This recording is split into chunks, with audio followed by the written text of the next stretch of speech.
नई बातें प्रभु की जाएंगी, वचन जाएगा, संगति जाएगी, नई बातें वो सुनेंगे, अच्छी बातें जब वो सुनेंगे, प्रभु का कलाम जब वो सुनेंगे, जब नया जाएगा तो पुराना सारा क्या है, बह जाएगा, निकल जाएगा, दूर हो जाएगा। हालेलुया।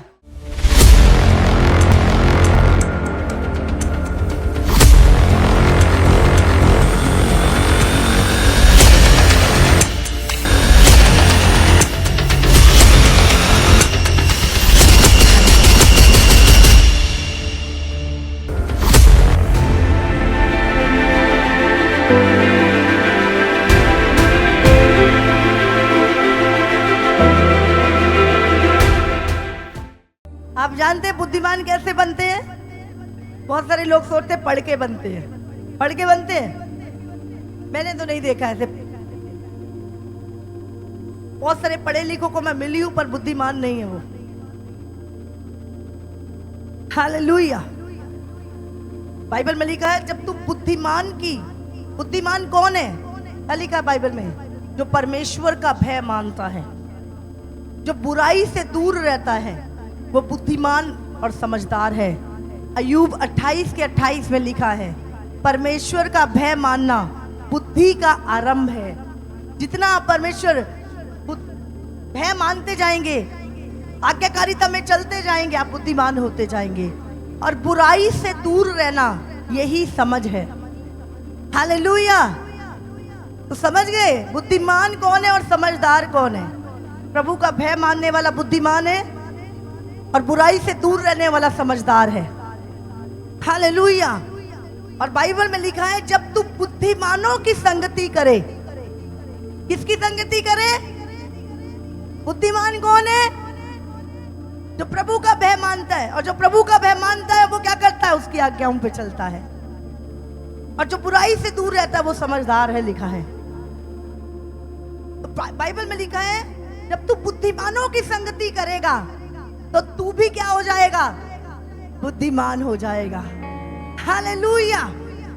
लिखा है बुद्धिमानों की संगति कर तो तू बुद्धिमान हो जाएगा, पर मूर्खों का साथी नाश हो जाएगा। हालेलुया। जब आपने पापियों की संगति शुरू की, नशेड़ियों की, ठट्टा मजाक करने वालों की, आप भी वैसे बन गए। आपके मुंह से भी हमेशा फालतू बातें निकलनी, मजाक निकलने। हाँ, लेकिन जब आप चर्च आना शुरू हुए आप बदल गए। अब आप बुद्धिमानों की संगति कर रहे हो, आप वचन की संगति कर रहे हो। जब आप बुद्धिमानों की संगति कर रहे हो, अब आपके अंदर वो चीजें नहीं रही जो आप पहले करते थे। अब तो आपको लगता अरे मैं ये काम करता था, मैं ऐसी मूर्खता के काम करता था। आपको उन चीजों पे अब पता लगने लग गया कि ये मूर्खता के काम थे जो मैं करता था। क्यों? क्योंकि अब आप बुद्धिमान हो गए हैं, क्योंकि आपने बुद्धिमानों की संगति करनी शुरू कर दी है। हालेलुया। समझ आ रही है आपको? तो हमें अपने आप को और अपने बच्चों की संगति किसके साथ करानी है? बुद्धिमानों के साथ। ऐसा नहीं सारे ही क्रिश्चियन या सारे ही मसीह बुद्धिमान हैं। कई बार हमें गलतफहमी हो जाती है, सारे ही ऐसे भी मसीह हैं जो पीते, ऐसे भी हैं जो वचन को फॉलो नहीं करते, अपने मन के अनुसार, अपनी रीतियों के अनुसार चलते हैं। तो वो बुद्धिमान है। अरे इसका तो नाम जॉन है, इसकी संगति करूंगा। समझ रहे? किसकी संगति? जो व्यक्ति वचन को मानता है, प्रभु का भय मानता है, बुराई से दूर रहता है, वो समझदार और बुद्धिमान है, उसकी संगति करो। हालेलुया। तो तुम भी, हमारे माँ बाप कहते थे ना, फलाने नाल नहीं जाना, वो बिगड़िया होया, तुम्हें रोकते थे, वो बिगड़ी हुई है, उधर नाल नहीं जाना, तेनू भी बिगाड़ दूंगी, तेनू भी बिगाड़ दूंगा। हाँ, हमें कहते थे तू ओदे नाल रहा कर, वो बड़ा इंटेलिजेंट है, वो बड़ा समझदार है, वो देख कितना वधिया अपने माँ बाप का कहना मानता, ओदी संगति च रहा कर, वो चंगा मुंडा है, वो चंगी कुड़ी है। कहते थी कि नहीं कहते थी? हाँ, क्यों? हम भी अपने बच्चों के लिए कौन सी संगति ढूंढते हैं? अच्छी संगति। समझदार लोगों की संगति, बुद्धिमानों की संगति। पर वो तो संसार के बुद्धिमान थे, लेकिन यहां तो परमेश्वर क्या कह रहा है? जो मेरा भय मानता है, मेरे वचनों पे चलता है, बुराई से दूर रहता है, वो बुद्धिमान है, और तू उसकी संगति कर। इसीलिए मैं हमेशा बोलती हूँ जवानों को, पास्टर जी बच्चे बिगड़ गए, बुरी संगति में चले गए। मैंने बोला बुरी संगति में जाएंगे जब तक आप अच्छी में नहीं लेके आओगे। जब अच्छी में आएंगे तो बुरी अपने आप कट जाएगी। लिखा है बुरी संगति अच्छे चरित्र को बिगाड़ देती है। 24 घंटे जब आप अच्छी संगति में रहते हो, वचन सुनते हो, प्रार्थनाएं करते हो नहीं सकता कि शैतान की कोई चीज आपके अंदर रह जाए। सब निकल जाएंगी, सब निकल जाएंगी, क्योंकि अब आप अच्छी संगति में आ गए हो और बुराई अपने आप दूर हो जाएगी। हालेलुया। इसीलिए अपने बच्चों को अधिक से अधिक क्या करना है? संगति में लेके आना है। और कोई उपाय नहीं है इस दुनिया में डिस्ट्रैक्शन से बचने का, यूथ का कोई उपाय नहीं है।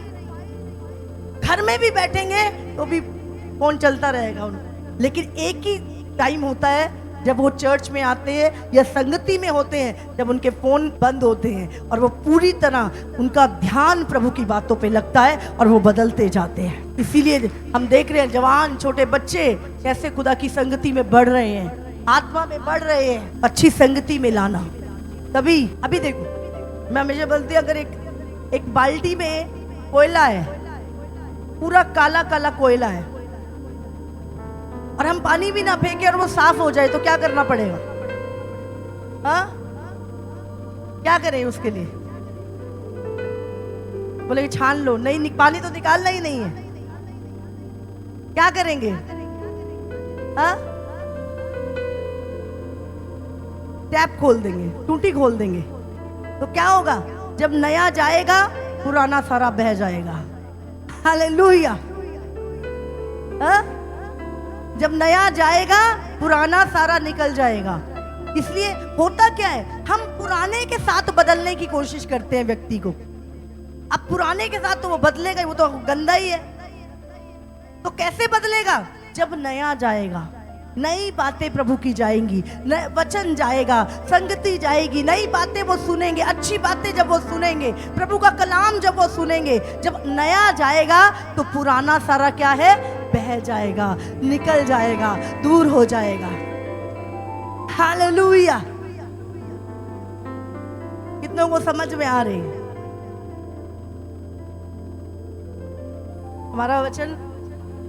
पीएचडी वालों को भी समझ आ जाता है और एक अनपढ़ को भी समझ आ जाता है। प्रभु ने कहा ऐसा वचन बोल सबको समझ में आए। हालेलुया। इसलिए वचन को बहुत डिफिकल्ट नहीं, सिंपल, साधारण, जो सबकी समझ में आए। प्रभु का वचन ऐसा ही है, सबको समझ में आता है। पंजाबी में पढ़ रहे हैं, हिंदी में पढ़ रहे हैं, बांग्ला में पढ़ रहे हैं, सबको समझ में आता, बिल्कुल सीधा सीधा है।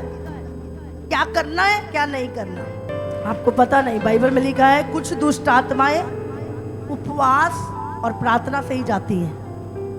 कई ऐसी दुष्ट आत्माएं हमारे जीवन में होती हैं, बाइबल में यीशु ने खुद बोला कुछ दुष्ट आत्माएं केवल उपवास और प्रार्थना से ही जाएंगी। समझ रहे हैं? अगर आप चाहते हैं ये प्रॉब्लम जा नहीं रही, चलो मैं फास्टिंग करके प्रेयर करूंगा, उपवास प्रार्थना करेंगे, अब हो जाएगी चीज, क्योंकि यीशु ने बोला और यीशु का वचन कभी खाली नहीं हो सकता। हालेलुया। तो आपको लग रहा है कि अगर प्रार्थना से कुछ नहीं तो उपवास और प्रार्थना से करो। हालेलुया। अभी उपवास प्रार्थना से नहीं, 3 दिन पानी के साथ उपवास प्रार्थना करो, और जितना आप तप करोगे चीजें खुलेंगी। हालेलुया। अभी दरवाजा धक्के से नहीं खुल रहा तो कोई लकड़ी लेके आते हो, लकड़ी से भी नहीं, 2-4 लोगों को बुलाते हो। हाँ, पर अगर ताला लगा है और चाबी खो गई है तो क्या करते हो? जोर लगाते कि नहीं? धक्का मारते हो, ऐसे ऐसे नहीं खुलता, फिर 2-4 लोग मारते फिर भी नहीं खोलते, बोलते कोई लकड़ी लेके आओ, बल्ली लेके आओ कोई, और जोर से मारते हैं। कुछ तो करते हो आप, कुछ तो करते हो उस दरवाजे को खोलने के लिए। और यही चीजें आत्मा में भी आपको करनी है, आत्मा भी करनी है। हार नहीं माननी, हार नहीं माननी। बोले थोड़ा जोर से नहीं खुल रहा, कोई बात नहीं, और 3-4 लोगों के साथ संगति करके प्रार्थना करता हूँ, चर्च में जाके संगति करता हूँ।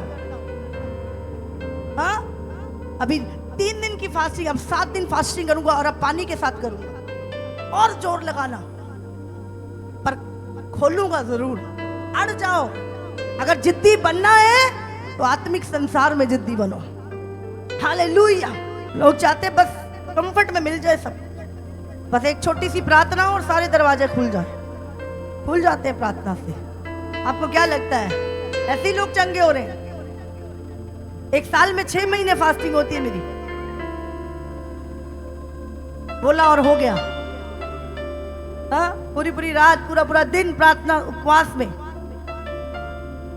प्रार्थनाओं में, संगति में, बहुत सारी संघर्ष, तब दरवाजे खुलते हैं। हालेलुया। अब आपको भी मेरे साथ करनी है वो चीज है, इसीलिए अब हमने महीने में 7 दिन, एक तारीख से 7 तारीख तक कंपलसरी फास्टिंग करो, हमें बढ़ना है। हालेलुया। आप सबको जय मसीह की। इसी तरह से परमेश्वर के और सामर्थी और अद्भुत प्रकाशनों को अपने जीवन में ग्रहण करने के लिए हमारे YouTube चैनल को सब्सक्राइब करें, ताकि हर एक वीडियो का नोटिफिकेशंस आप तक पहुंच सके। हालेलुया।